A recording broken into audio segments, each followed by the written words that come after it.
नमस्कार बंधू आणि भगिनींनो. आणि व्हिडिओ जो आहे त्या व्हिडिओला लाईक करा, कमेंट करा, शेअर करा. चॅनलला सबस्क्राईब करायला विसरू नका. बेल आयकॉनवर दाबा, त्यामुळे वेळोवेळी नवीन आलेले व्हिडिओज आपल्याला पाहायला मिळतील. आजचा जो विषय आहे ते उदयनराजे भोसले यांचे जो जीवन आहे, जीवन परिचय काय आहे. उदयनराजे भोसले हे शिवाजी महाराजांचे 13वे वंशज आहेत. तसेच ते त्यांच्याकडे जवळजवळ 36,000 एकर जमीन त्यांच्या नावावर आहे. परंतु ती जी जमीन आहे ती जमीन ते स्वतः करत नाहीत, तर छोटे जे शेतकरी आहेत, कुणबी लोक आहेत, तर ते त्यांची जमीन कसत असतात आणि त्यांच्याकडून कोणत्याही प्रकारचा ते मोबदला घेत नाहीत. अशा पद्धतीने त्यांची जी जमीन आहे ती अख्ख्या सातारा परिसर आणि पश्चिम महाराष्ट्र या संपूर्ण भागामध्ये पसरलेली आहे. तर हा हा जो राजा आहे, तर याची जी काम करण्याची वृत्तीसुद्धा चांगली आहे. एकदा मंत्रालयात गेल्यानंतर तिथे काम झाल्यानंतर अगदी कमी कालावधीमध्ये आपलं काम करून घेण्याचा प्रयत्न करत असतो.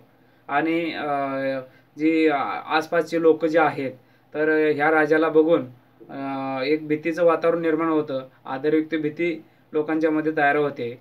त्यानंतर त्यांची जी सोन्याने मढवलेली जी बुलेट आहे, त्या बुलेटवरनं ते नेहमी फेरफटका मारत असतात. आणि असेच एकदा फेरफटका मारत असताना त्यांच्या एका सहकार्याने एक नवीन स्कूटी घेतली होती. तर आपली बुलेट त्याला देऊन ती नवीन स्कूटीची मजा घेण्यासाठी तर त्यांनी ती स्कूटी घेतली होती.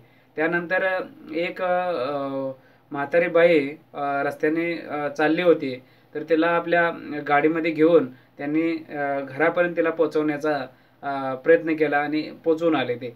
तर अशा पद्धतीचा हा जो राजा आहे तो जनतेच्या मनामध्ये प्रचंड प्रमाणात घर करून आहे किंवा जनतेला हा आवडतो. त्यानंतर जे अटक झालेला प्रसंग होता किंवा जे अटकेचं सत्र चालू होतं, तर त्यामध्ये जनतेचा जो पाठिंबा होता तो प्रचंड असा पाठिंबा होता. त्यामुळं सरकारसुद्धा ह्या राजाला अटक करू शकले नाहीत. आणि त्याच्यामुळे लोकांच्या मध्ये एक वेगळं वातावरण निर्माण झालं आणि आनंदाचं वातावरण निर्माण झालं आहे. तसेच ह्यांना पाठिंबा दर्शवण्यासाठी जो मोर्चा निघाला तो प्रचंड असा मोर्चा निघाला. आणि त्याच्यामुळं कुणालाही बरंचसुद्धा बोलता येत नव्हतं. आणि तसेच सोशल मीडिया असेल, यूट्यूब असेल, ह्या माध्यमातून जे व्हिडिओ पाहिले गेले, तर त्याच्यातून जो पाठिंबा लोकांचा होता तो प्रचंड प्रमाणात असा या राजासाठी पाठिंबा दिसत होता. त्यामुळे जे उदयनराजे भोसले यांच्या पाठीमागं त्यांची धर्मपत्नी वेदांतिका राजे यासुद्धा आहेत. तसेच त्यांची आई कल्पना राजेसुद्धा त्यांना पूर्णपणे पाठिंबा देण्यास तयार आहेत. आणि ही राज्याची घडी आहे ते बसवण्याचा प्रयत्न करत आहेत. धन्यवाद मित्रांनो. हा व्हिडिओ आवडला तर लाईक करा, शेअर करा, कमेंट करा आणि चॅनलला सबस्क्राईब करायला विसरू नका. बेल आयकॉनवर दाबा, त्याच्यामुळे आलेले नवीन व्हिडिओ आपल्याला पाहायला मिळतील. धन्यवाद.